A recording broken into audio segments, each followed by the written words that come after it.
Gray loved order, everything in place, everything by the rules. Even his ears seemed to stick out at a perfect angle. Wenda, meanwhile, lived as if every day was a carnival. She could wear 3 bows at once and call it the new fashion. They met in the library, where Gray searched for a book on silence, and Wenda, mixing up the shelves, read jokes from comic books out loud. At first, Gray blushed with indignation, but then, strangely, couldn't take his eyes off her. Their wedding was simple, but their children were born with humor. Even the youngest could make faces better than Wenda herself. Gray grumbled that their home was turning into a circus, and Wenda answered, "Well, a circus is still a family." And in that chaos, they found happiness gray and white, strict and joyful, the perfect balance to each other.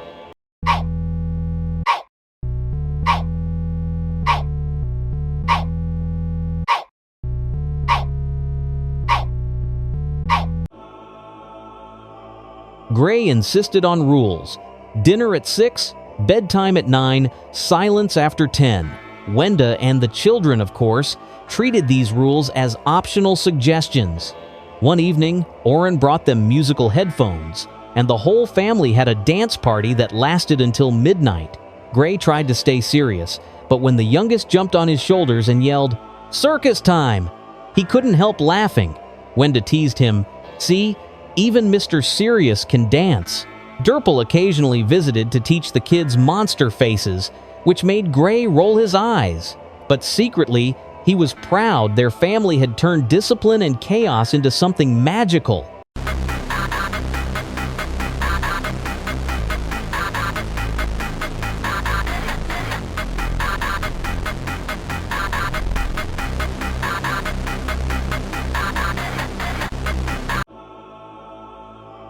Gray still tried to enforce rules. "Dinner at 6, he said, though the candles burned with black flames.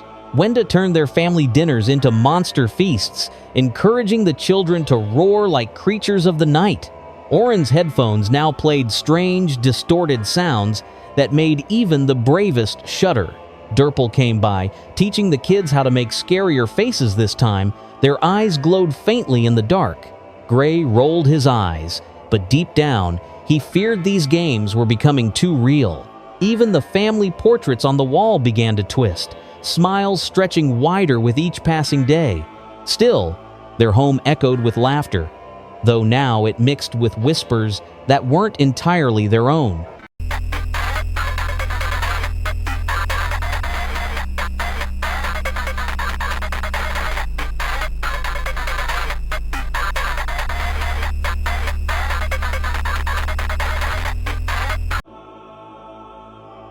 The curse deepened, painting Gray's skin darker, with one eye always half shut, as if it had seen too much. Wenda's grin split wider, her voice cheerful, yet edged with madness. The children invited Simon to show them machines, but every invention sparked wildly, drawing glowing lines on the walls. They made a carnival of horrors in their yard, each ride powered by shadows instead of gears. Durple became their announcer, howling through the night like a ringmaster gone wrong. Neighbors gathered, unsure whether to be frightened or entertained by the spectacle. And Gray, though uneasy, stood beside Wenda, convinced the show was the only way to keep their family together.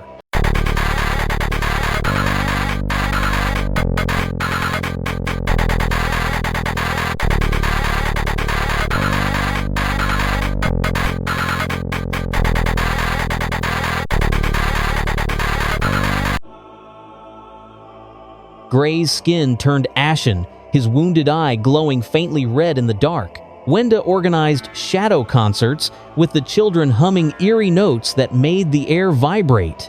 Durple joined in, howling in rhythm, his voice carrying across the night sky like a cursed song. Oren handed the kids headphones, but they no longer played music, only endless chanting. Neighbors passing by swore they saw the windows blinking like eyes. The family loved these concerts, laughing as the whole world seemed to tremble. And deep inside, Gray feared that their joy was feeding the curse itself.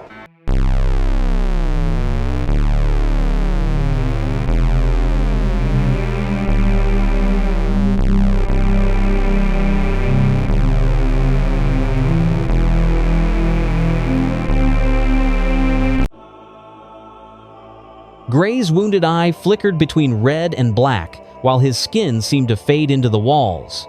Wenda hosted a midnight feast, laying out plates filled with shadows that the children pretended to eat. Simon appeared, showing the kids glowing orbs that pulsed with strange energy. The children clapped, tossing the orbs back and forth until they burned holes in the air. Gray told them it was too dangerous, but his voice faltered. Part of him wanted to join in. Wenda leaned close, whispering, "It's just play," though her grin stretched wider than ever. The family's games blurred the line between fun and horror, leaving even Simon speechless.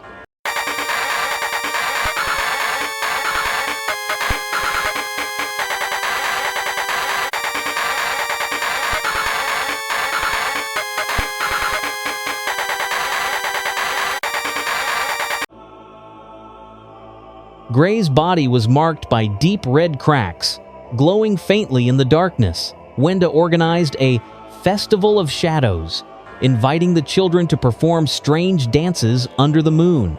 Durple joined them, leading the rhythm with howls that echoed far across the mountains. The children spun in circles until their eyes rolled back and the ground beneath them began to tremble. Gray tried to stop them, but his hands shook with the same cursed energy. Wenda pulled him close, whispering that he should be proud they were stronger than ever. The whole night ended with the family standing together as the moon turned dark red.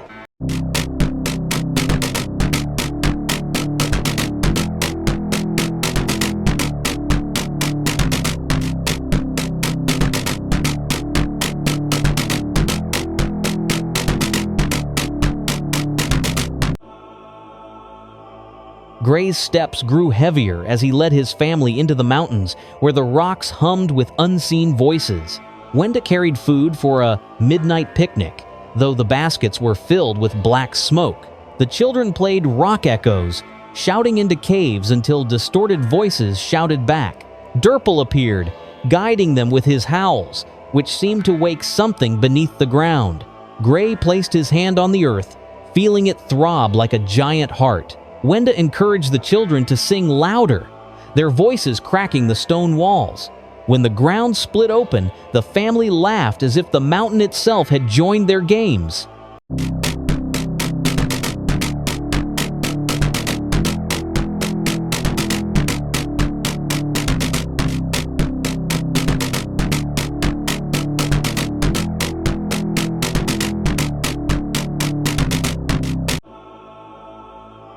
Gray's body cracked open, glowing with red veins that pulsed like a heartbeat.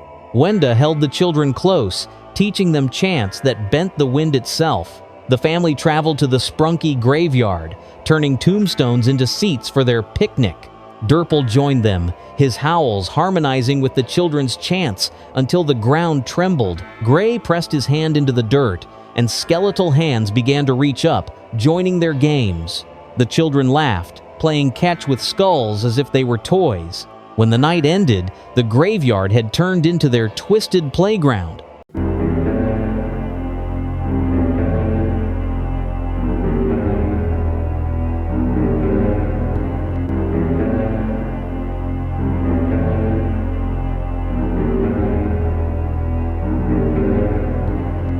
Ready for a challenge?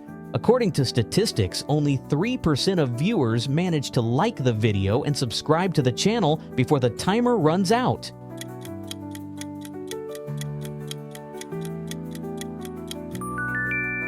Write a comment if you made it in time. Gray's cracked face looked like it was carved from stone, his gaze empty but unrelenting. Wenda painted the children's faces with ash, calling it their battle masks. They marched to the abandoned sprunki village, where windows shattered as they passed. Simon followed, hoping to study the strange energy, but his machines shorted out instantly. The children laughed, climbing over ruins as if they were a playground. Gray raised his hand, and the ruins trembled, collapsing into dust. By the end of the night, the village was nothing but ash beneath their feet.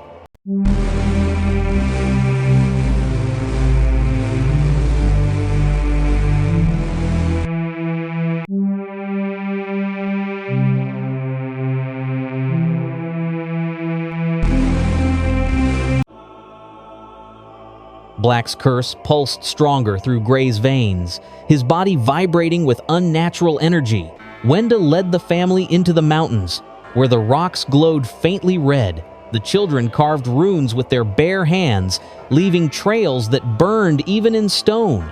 Simon followed again, but his machines melted, dripping metal like wax. Durple howled, his voice broken, yet the children sang over him, louder, darker. Gray smiled for the first time in ages, proud of the nightmare they were building. By the end, the mountains roared as if alive, enslaved by Black's power.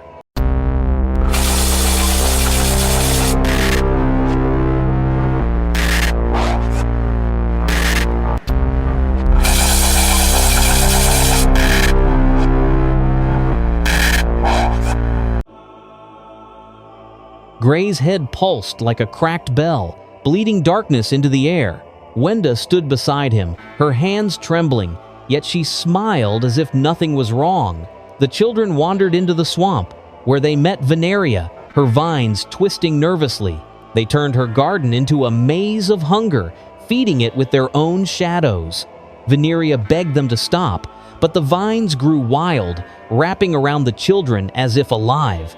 Gray's single gesture calmed the plants, but only to make them obey the curse. By the end of the night, Veneria's swamp had become a cathedral of black roots.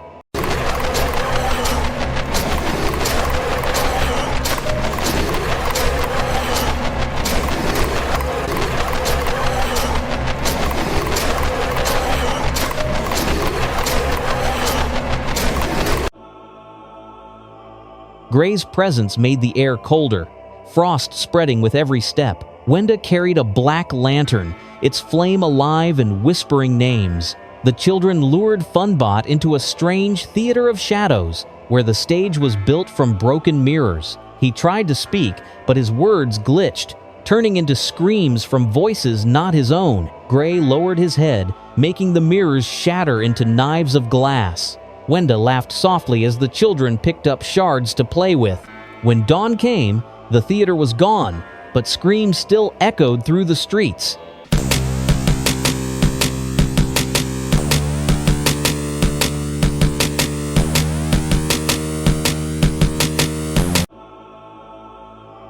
Gray's teeth clattered as if he were chewing on invisible bones. Wenda dragged a lantern dripping tar, painting circles across the ground.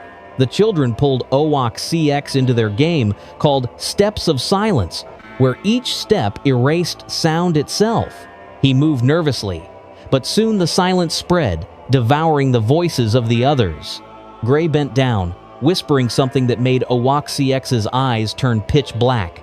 Wenda kissed the children on their foreheads, calling them Masters of Silence. That night, not even the wind dared to move through the village.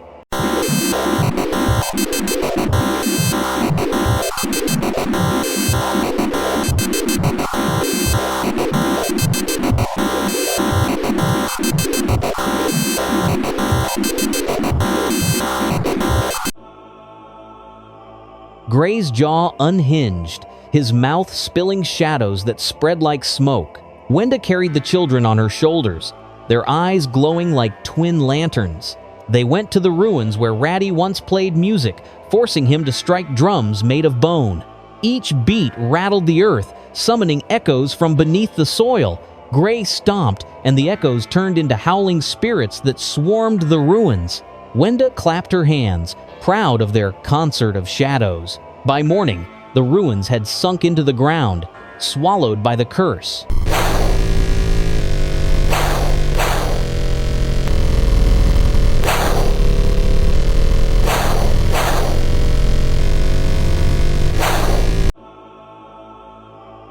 Gray's hollow eyes expanded, swallowing the light around him. Wenda's body split into two shadows, both smiling differently. The children lured Brud to their ritual, filling his bucket with ink that bled upward. They laughed as the ink poured into the sky, blotting out the stars. Gray raised his hands, and the ink solidified into crawling shapes.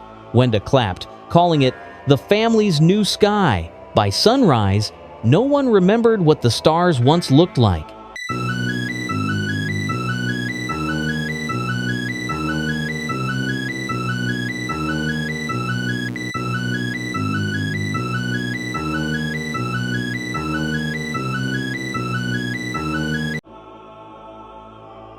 Gray's grin split wider, showing rows of teeth that never ended. Wenda's voice rang in two tones, one soothing, one dreadful. The children invited Veneria, planting her vines in circles of salt and ash. The vines twisted violently, sprouting mouths that whispered secrets. Gray bent down, listening, and the whispers turned into a choir of madness. Wenda lifted her hands, letting the choir echo across the land. That night, the village trembled under the weight of voices it could not silence.